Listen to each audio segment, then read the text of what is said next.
গত পরশু আমরা তুঙ্গনাথ মন্দির ঘুরে দেখি, আর গতকাল আমরা চোপতা ভ্যালি থেকে বেরিয়ে দেউরিয়াতাল ট্রেক করে সোনপুরাগে এসেছিলাম। আজকে আমরা ভোর 3:30-টের সময় উঠে রেডি হয়ে 4:30-টের সময় তিনজনে বেরিয়ে পড়ি একটা বাইক নিয়ে কেদারনাথ মহাদেবের দর্শনের উদ্দেশ্যে। চলে আসি সোনপুরাগ পার্কিংয়ের কাছে।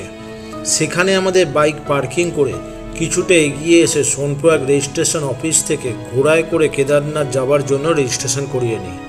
সোনপুরাগ থেকে ঘোড়ায় করে যাওয়ার জন্য রেজিস্ট্রেশন ফি 2500 টাকা, আর গৌরীকুণ্ড থেকে ঘোড়ায় করে যাওয়ার জন্য রেজিস্ট্রেশন ফি 2300 টাকা। কিন্তু দুটো ক্ষেত্রেই আপনাদের গৌরীকুণ্ড থেকে ঘোড়ায় উঠতে হবে। আমাদের জানা না থাকার জন্য ভুল করে বেশি টাকা দিয়ে সোনপুরাগ থেকেই রেজিস্ট্রেশন করিয়ে নিই।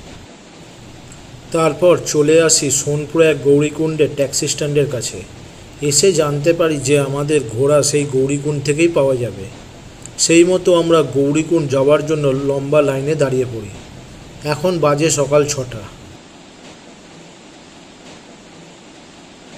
ডান দিক দিয়ে বয়ে যাচ্ছে মন্দাকিনী নদী। আগেই বলেছিলাম আমাদের হাতে সময় কম, কারণ বৃষ্টির জন্য আমাদের যোশীমঠে 3 দিন নষ্ট হয়ে গেছে। আমাদের জন্য একদিনের মধ্যে 18 কিলোমিটার ট্রেক করে কেদারনাথ মহাদেবকে দর্শন করে ফিরে আসা অসম্ভব। সেই ভেবে আমরা কেদারনাথ মন্দির অবধি যাওয়ার জন্য ঘোড়া বুক করি। কেদারনাথ যাওয়ার জন্য সোনপুরাগ থেকে গৌরীকুণ্ড 8 কিলোমিটার আমাদের কুলকারে আসতে হলো। সময় লাগলো 20 মিনিটের মতো। ভাড়া নিল 40 টাকা পার হেড। আমরা ঘোড়া ভাড়া সোনপুরাগের অফিস থেকে করলেও আমাদের ঘোড়া পাওয়া যাবে গৌরীকুণ্ডের পুলকার স্ট্যান্ড থেকে 500 মিটার এগিয়ে। ঘোড়া নিয়ে যাবে রুদ্র পয়েন্ট অবধি। সেখান থেকে 2 কিলোমিটার আমাদের ট্রেক করেই যেতে হবে। যারা পায়ে হেঁটে কেদারনাথ যাবেন তাদেরকেও রেজিস্ট্রেশন করাতে হবে, কিন্তু সেক্ষেত্রে কোনো রেজিস্ট্রেশন ফি লাগবে না। গৌরীকুণ্ডের পুলকার থেকে নেমে আমরা এগিয়ে চললাম ঘোড়া স্ট্যান্ডের দিকে, যেটা ট্রেকের রাস্তাতেই পড়ে। তো আমরা ওই কেদারনাথ পিক, তো আমরা হনুমান চট্টির কাছাকাছি চলে এসেছি। তো জঙ্গল চট্টি এখান থেকে এখনও 1.5 কিলোমিটার দূরে, আর কেদারনাথ 13.5 কিলোমিটার। ডান দিকে মন্দাকিনী নদীর পাড় ধরে রাস্তাটা কেদারনাথ মন্দিরের দিকে যাচ্ছে। গৌরীকুণ্ডের কার স্ট্যান্ড থেকে কেদারনাথ মন্দিরের দূরত্ব 18 কিলোমিটার, যেটা ট্রেক, ডুলি বা ঘোড়ায় করে যেতে হয়। আমাদের গৌরীকুণ্ড থেকে ছড়ি, হনুমান চট্টি, চিরবাসা, জঙ্গল চট্টি, ভীমবালি, রামবাড়া, ছোটি লিঞ্চুলি, বড়া লিঞ্চুলি, কাঞ্চি ভৈরব গ্লেসিয়ার্স, রুদ্র পয়েন্ট হয়ে কেদারনাথ বেস ক্যাম্প পৌঁছাতে হবে। তো আমরা 7:50-এ রাইড শুরু করেছি, মানে ট্রেক করতে শুরু করেছি। এখন এগিয়ে চলেছি। তো এটা ভৈরব মন্দির চিরবাসার। আমরা চিরবাসার কাছে চলে এসেছি। আমাদের ঘোড়া থেকে নেবে কেদারনাথ মন্দির অবধি ট্রেক করে যেতে হবে, যার দূরত্ব 2 কিলোমিটার। কিন্তু যারা হেলিকপ্টারে আসবেন তাদের শুধুমাত্র 500 মিটার পায়ে হেঁটে যেতে হবে। হেলিপ্যাড থেকে মন্দিরের দূরত্ব 500 মিটার। কেদারনাথ যাওয়ার জন্য হেলিকপ্টার সার্ভিস 3 জায়গা থেকে অ্যাভেল করা যায়। সবচেয়ে কাছে শিরসি, যা গুপ্তকাশী থেকে সোনপুরাগ যাওয়ার পথে 5 কিলোমিটার আগে পড়ে। বাকি দুটো হলো ফাটা আর গুপ্তকাশী। শিরসি আর ফাটা থেকে রাউন্ড ট্রিপ হেলিকপ্টার সার্ভিস 5500 টাকা, যা গুপ্তকাশী থেকে 7800 টাকা। তবে হেলিকপ্টার সার্ভিস বুকিংয়ের আগে অনলাইনে চারধাম যাত্রার রেজিস্ট্রেশন করতে হবে। হেলিকপ্টারের সিট বুকিং আর চারধাম যাত্রা রেজিস্ট্রেশনের ওয়েবসাইটের ডিটেলসগুলো আমি ডেসক্রিপশন বক্সে দিয়ে রাখলাম। ওখানে একটা ওয়াটারফলস আছে চিরবাসার কাছে। তো আমরা জঙ্গল চট্টিতে এসে পৌঁছালাম। গৌরীকুণ্ড থেকে ছড়ি, হনুমান চট্টি, চিরবাসা হয়ে ভৈরব মন্দির দেখে আমরা জঙ্গল চট্টিতে এসে পৌঁছালাম 9টার সময়। গৌরীকুণ্ড থেকে জঙ্গল চট্টির দূরত্ব 4.5 কিলোমিটার। কেদারনাথ মন্দির হলো একটি হিন্দু মন্দির, যেটা শিবের 12টি জ্যোতির্লিঙ্গের মধ্যে একটি, আর পঞ্চকেদারের এক কেদার। মন্দিরটি 3583 মিটার উচ্চতায় অবস্থিত। কেদারনাথ মন্দির প্রত্যেক বছর খোলা থাকে সাধারণত মে মাসের মাঝামাঝি থেকে নভেম্বরের মাঝামাঝি। মন্দিরের ভিতরে মহাদেবের দর্শনের সময় ভোর 4টে থেকে রাত্রি 9টা অবধি। শীতকালীন মন্দির 6 মাস বন্ধ থাকে। তখন কেদারনাথ মহাদেব নিচে রুদ্রনাথ জেলার উখিমঠের ওমকারেশ্বর মন্দিরে পূজিত হন।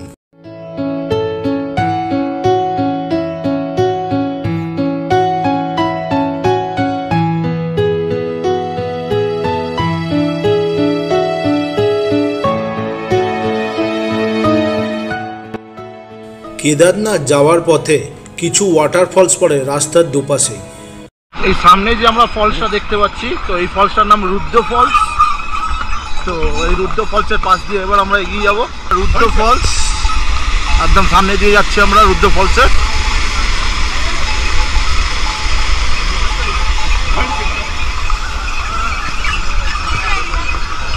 এই কিছুদিন আগে 3-4 দিন আগে বৃষ্টি হওয়ার জন্যে প্রচুর বৃষ্টি হয়েছে, তো সেই জন্যে প্রচুর ওয়াটারফলস এবং তাতে জলও প্রচুর আছে।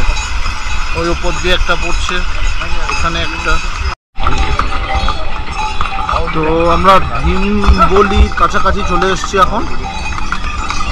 Base camp 9 kilometre, small Lincholi 3.5 kilometre এবং কেদারনাথ 10.5 কিলোমিটার। তো আমরা এগিয়ে চলেছি, ওই সামনে কেদারনাথ পিক।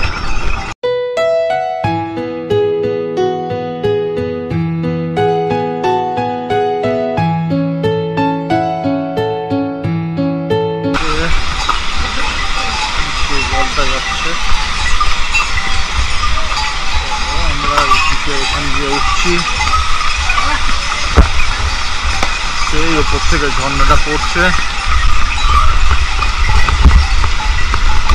অনেক উপর থেকে।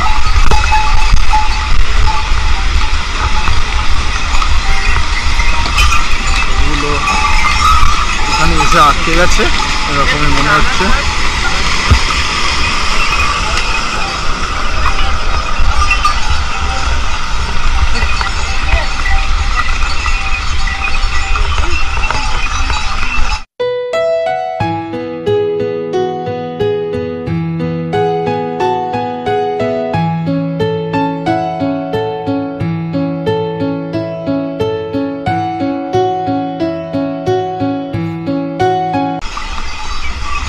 ওয়াটারফলস একটা। তো এটা GMVN এর ভীমবলি রেস্টুরেন্ট, ভীমবলিতে। জঙ্গল চট্টি থেকে রুদ্র ফলস দেখে আমরা ভীমবলি এসে পৌঁছাই।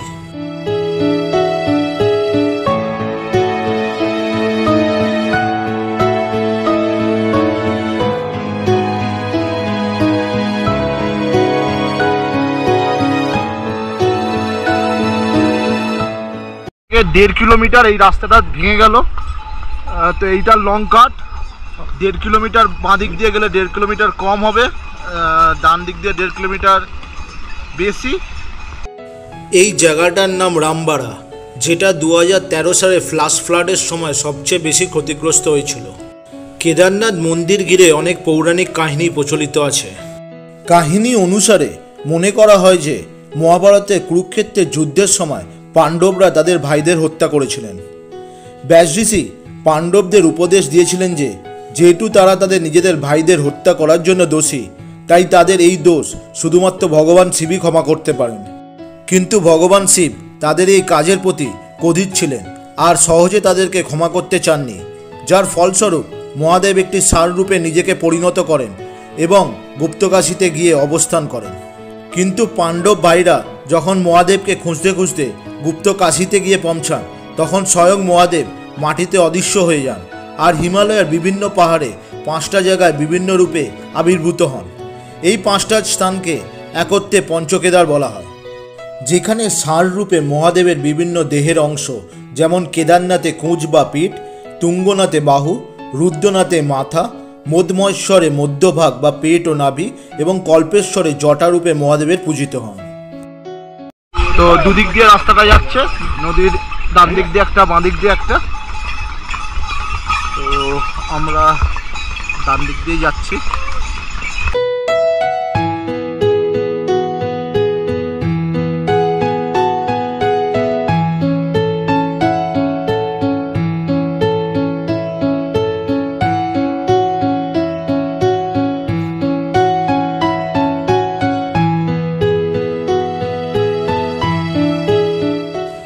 রামবাড়ার পরে ছোটা লিঞ্চুলি হয়ে বড়া লিঞ্চুলিতে এসে আমরা একটু দাঁড়াই। সেখানে আমরা ব্রেকফাস্ট সেরে নিই। এখন বাজে সকাল 11টা।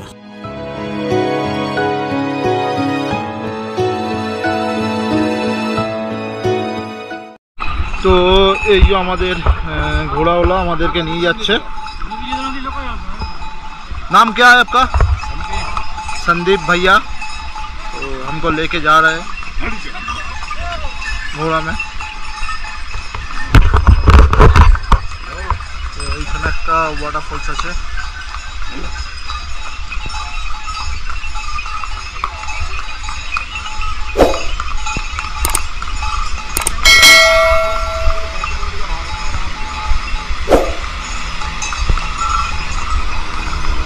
কেদারনাথ থেকে আমরা 6.5 কিলোমিটার দূরে আছি এখন।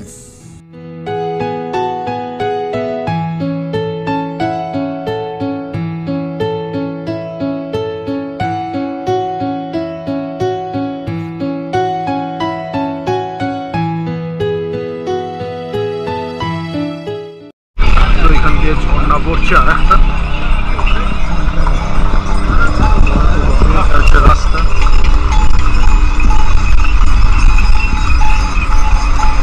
কেদারনাথ পিক রাস্তা যাচ্ছি।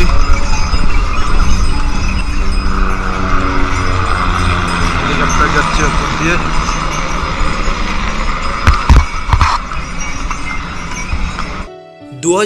সালে 16 জুন কেদারনাথে ফ্ল্যাশ ফ্লাডের সময় পাহাড়ের ওই দিকে রাস্তাটা প্রায় নষ্ট হয়ে যায়। ওই দূরের পাহাড়ে কিছু রেস্ট হাউস ছিল যেখানে শুধু ভিআইপি লোকেরা এসে থাকতেন। স্থানটার নাম গরুড়িয়া চট্টি। এখন ওই রেস্ট হাউসগুলো আর ইউজ হয় না।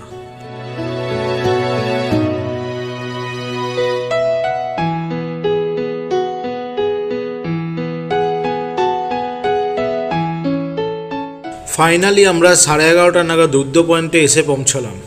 ঘোড়ায় করে রুদ্র পয়েন্ট আসতে আমাদের 4 ঘন্টার মতো সময় লাগলো। মাঝখানে ব্রেকফাস্ট করেছি। এখান থেকে মন্দির অবধি আমাদের 2 কিলোমিটারের মতো ট্রেক করে যেতে হবে। মেঘে একটু ঢেকে গেছে পাহাড়টা পিছনের। আর ওই কেদারনাথ মন্দির, পাশে হেলিপ্যাড।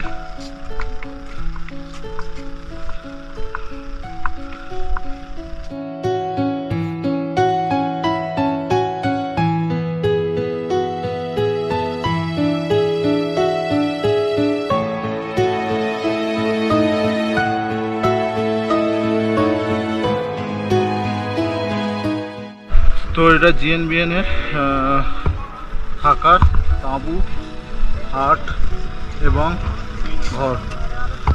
কেদারনাথ বেস টাইমে নন্দী কমপ্লেক্স। এইটা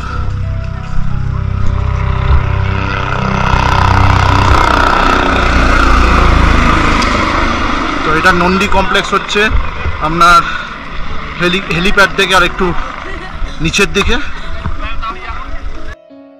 কেদারনাথে 2013 সালে দুবার ফ্ল্যাশ ফ্লাড হয়। প্রথমবার 2013 সালে 16 জুন সন্ধ্যে 7:30টার সময়, যখন টানা 2 দিনের বৃষ্টির হওয়ার ফলে কেদারনাথ থেকে কিছুটা উপরে থাকা চোরাবালি গ্লেসিয়ার্সের একটা অংশ ভেঙে পড়ে চোরাবালি তালে, যার ফলে তালে থাকা কিছুটা জল ওভারফ্লো হয়ে নিচে চলে আসে। কেদারনাথ মন্দিরের কাছে থাকা কিছু হোটেল আর দোকানপাট ভেসে যায়। তার পরদিন অর্থাৎ 17 জুন সকাল 6:30 নাগাদ আরেকবার ফ্ল্যাশ ফ্লাড হয়, যেটা পরে জানা যায় যে চোরাবালি তালের বাঁধ ভেঙে যাওয়ার ফলে তালের সব জল নিচে চলে আসে। 17 তারিখের ফ্ল্যাশ ফ্লাডের তীব্রতা 16 তারিখের সন্ধ্যের ফ্ল্যাশ ফ্লাডের থেকে আরও অনেক বেশি ছিল। এর তীব্রতা এতটাই বেশি ছিল যে কেদারনাথে থাকা প্রায় সব কিছু, হোটেল, বাড়ি, দোকান তছনছ হয়ে যায়। আর কেদারনাথ থেকে কিছুটা নিচে রামবাড়া স্থানটার আর কোনো চিহ্ন পাওয়া যায় না। রামবাড়ার সব কিছু জলের তোড়ে নিচে নিয়ে চলে যায়। প্রচুর পরিমাণ ক্ষয়ক্ষতি হয়। সেই সময় রামবাড়া থেকে নদীর বাঁ দিকের পাহাড় ধরে যে রাস্তা ছিল তা নষ্ট হয়ে যায়, আর কেদারনাথের যোগাযোগ ব্যবস্থা বিচ্ছিন্ন হয়ে পড়ে। তার প্রায় 1 বছর পরে রামবাড়া থেকে নদীর ডান দিকের পাহাড় ধরে রাস্তা বানানো হয়। এখন সেই রাস্তা ধরেই আমরা উপরে উঠে এলাম। ওই ফ্ল্যাশ ফ্লাডের আগে দর্শনার্থীদের গৌরীকুট জিপ স্ট্যান্ড থেকে 14 কিলোমিটার ট্রেক করে কেদারনাথ মন্দিরের কাছে আসতে হতো। এখন সেটা 18 কিলোমিটার হয়ে গেছে, যা 4 কিলোমিটার বেশি। হেলিপ্যাডের কাছেই এই জিএনভিএন কেদার ড্রোম কটেজ। যা আপনি জিএনবিএন এর ওয়েবসাইট থেকে বুক করতে পারবেন।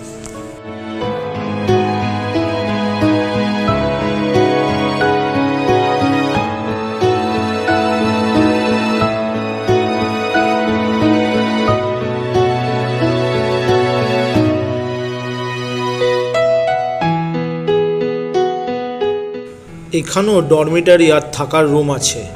আমি ফোন নাম্বারটা দেখানোর চেষ্টা করছি।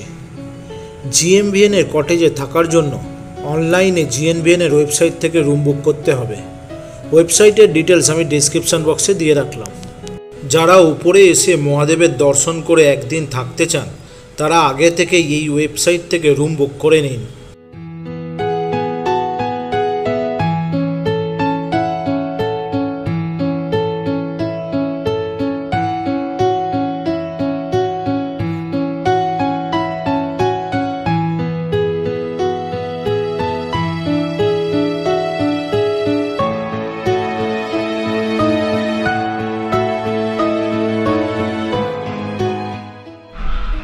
তো স্নোফলস চালু হয়ে গেছে, কেদারনাথে আমরা কাছাকাছি এসেছি এবং যদি দেখেন স্নোফলস দেখুন আপনারা,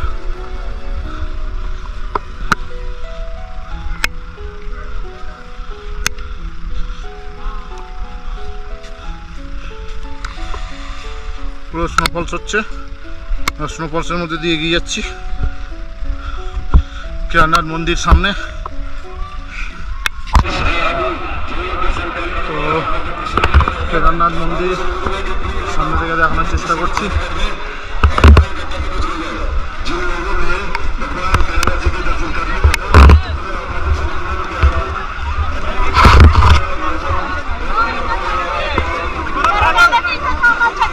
একদম কেদারনাথ মন্দির সামনে থেকে।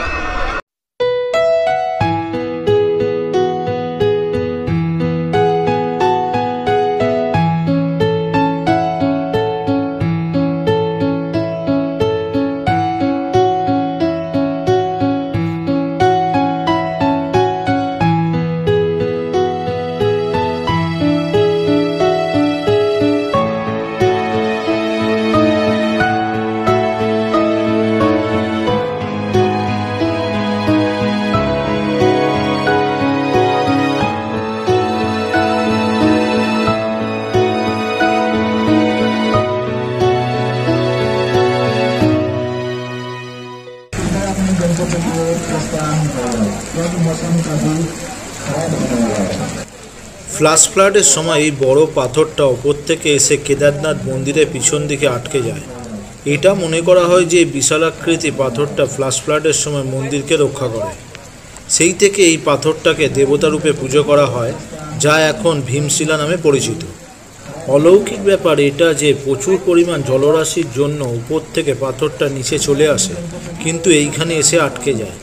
কেদারনাথের সব কিছু নষ্ট হয়ে যায়, কিন্তু কেদারনাথ মন্দিরে তার কোনো প্রভাব পড়ে না।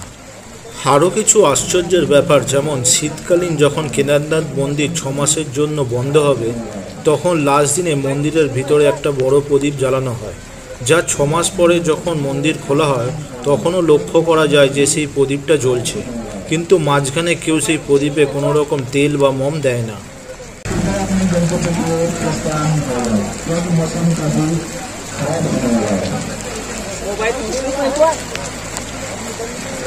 এটা মনে করা হয় যে পুরনো কেদারনাথ মন্দির পাণ্ডব ভাইরা তৈরি করেছিলেন, যেটা পরে আদি শঙ্করাচার্য পুনর্নির্মাণ করেন 8ম শতাব্দীতে। এই কেদারনাথ পাহাড়ের চূড়াটা 6940 মিটার উঁচু, যার পাদদেশে কেদারনাথ মন্দির অবস্থিত।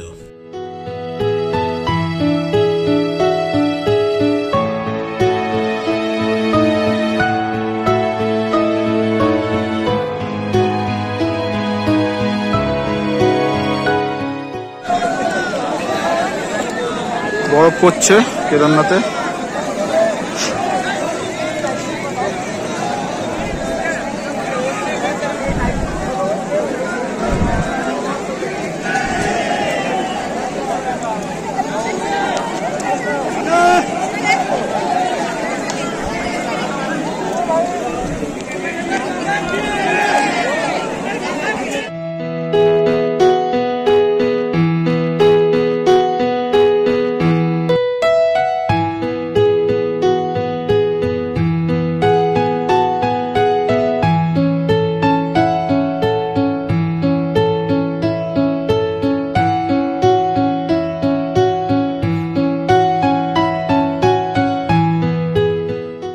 দাদা কল করছো, আমরা অবিনাশ কল করছো, অবিনাশকে কল করছো।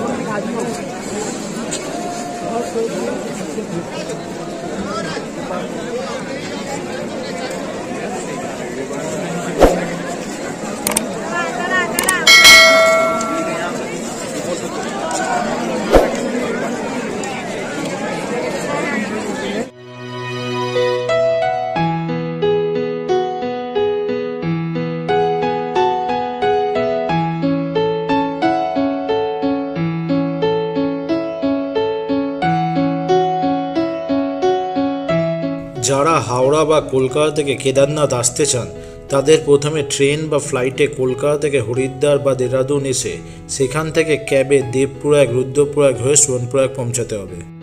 তারপর পুলকারে করে গৌরীকুণ্ড হয়ে সেখান থেকে ঘোড়ায় অথবা ডুলি অথবা হেঁটে কেদারনাথ পৌঁছাতে হবে।